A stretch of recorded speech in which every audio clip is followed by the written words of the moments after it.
Graça e paz, meus queridos amigos e irmãos aqui do canal Impactos da Oração. Sabe quando um pai quer poupar seu filho de castigo?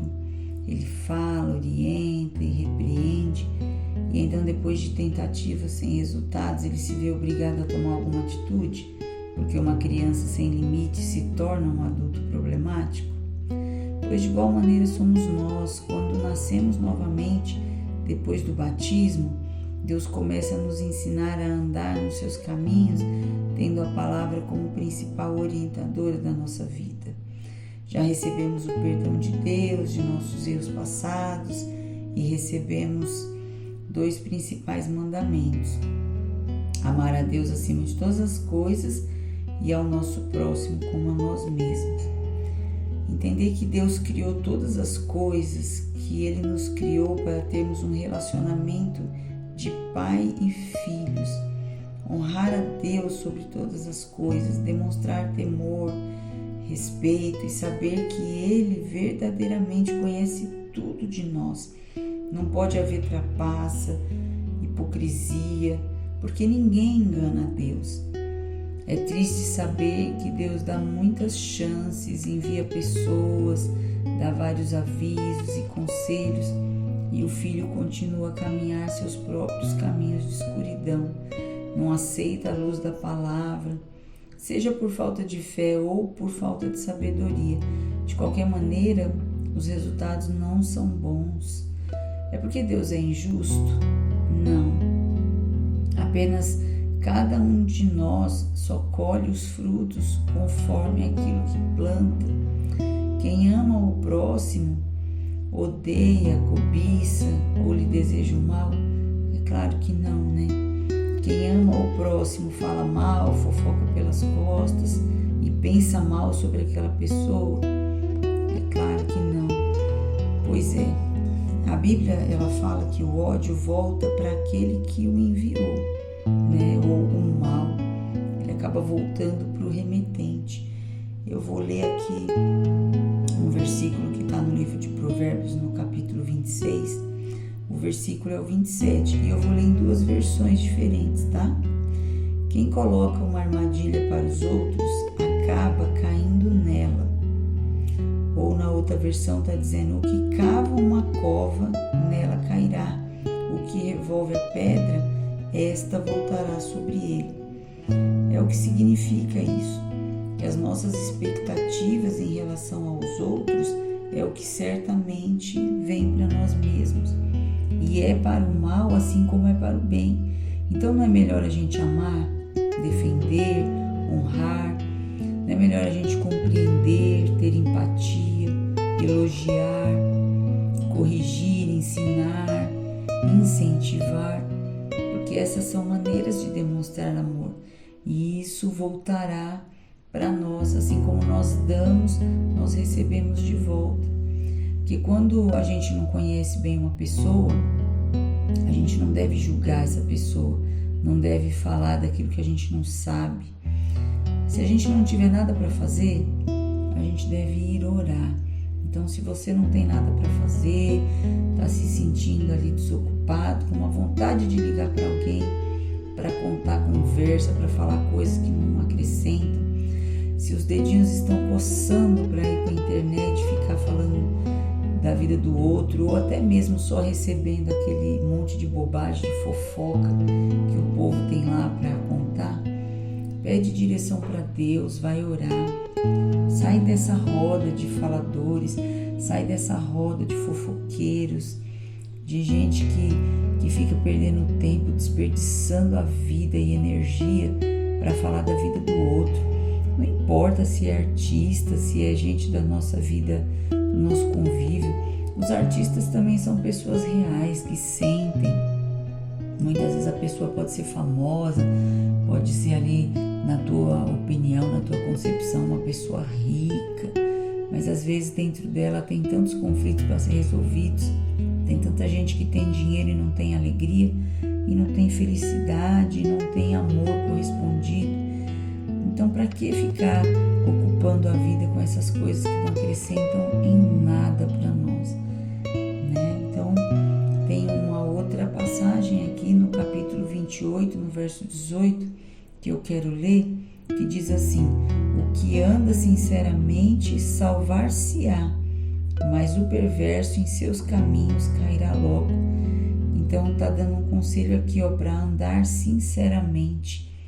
Busque mais sinceridade em analisar você mesmo, porque quando a gente começa assim, de nós mesmos, né? Nós devemos começar a partir de nós. Então nós começamos com uma sinceridade, analisar quem nós somos, como um filho, como nós nos comportamos, como um esposo, esposa, como nós nos comportamos.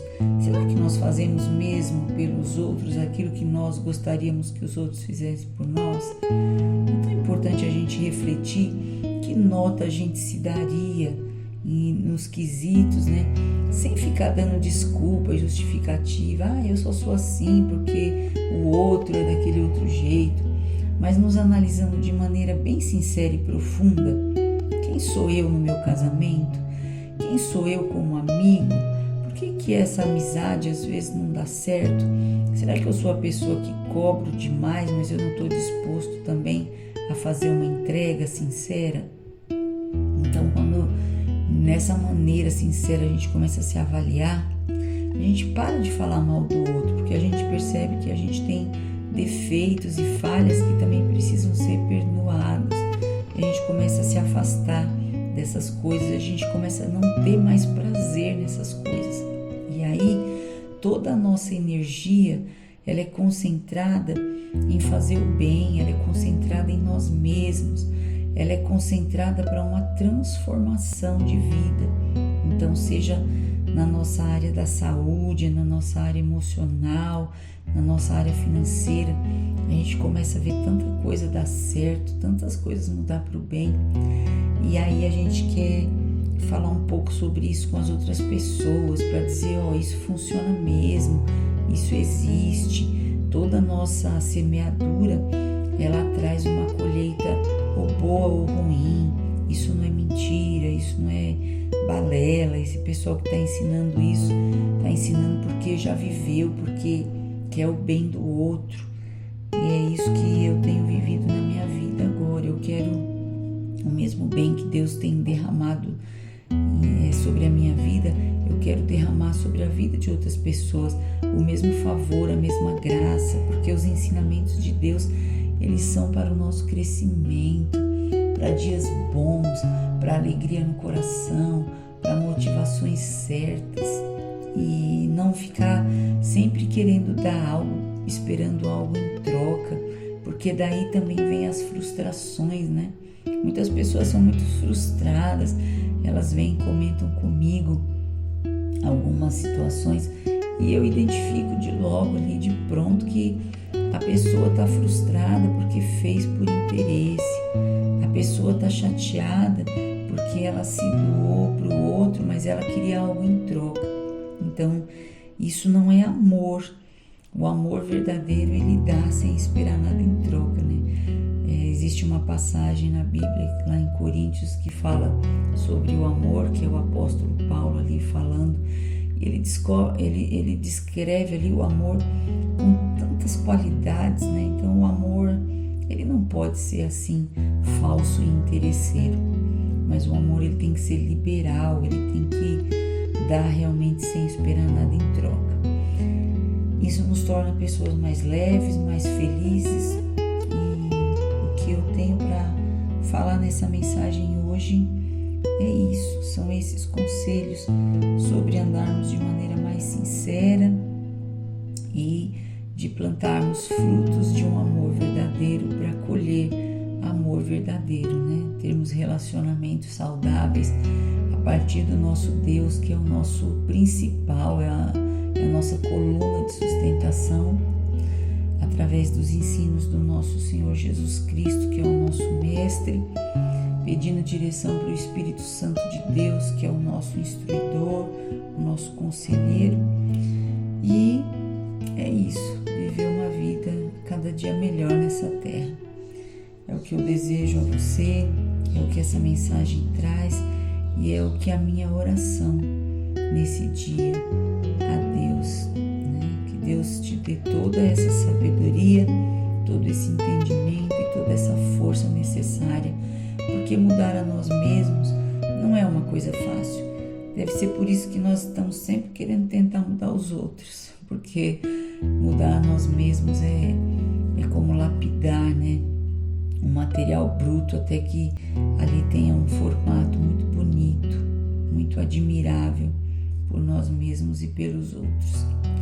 Que Deus te abençoe grandemente, que esta mensagem entre no teu coração, que esta mensagem entre na sua vida, porque quando você começar a ser transformado e pessoas vão notar, né, diferenças em você, elas também vão querer se aproximar de você, porque na verdade elas vão se aproximar de Jesus, porque através de você elas vão perceber a personalidade de Jesus.